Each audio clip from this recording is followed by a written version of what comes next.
On this short tutorial, I'm gonna show you how to fix Instagram call problem. So if you have any problem with the calls in your Instagram, this tutorial is gonna help you a lot. First thing guys is open the settings on your phone and then go to the apps manager. After you open the apps on this page, you will find all the apps that you have on your phone. So go to the search bar here and search for Instagram like this.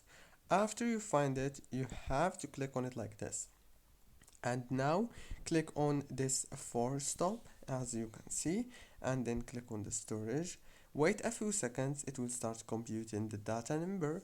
Click on clear data and click on delete. This includes files, settings, accounts, databases, and etc. Click delete and then go back.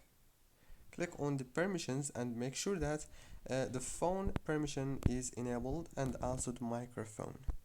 That's it guys, don't forget to like, subscribe.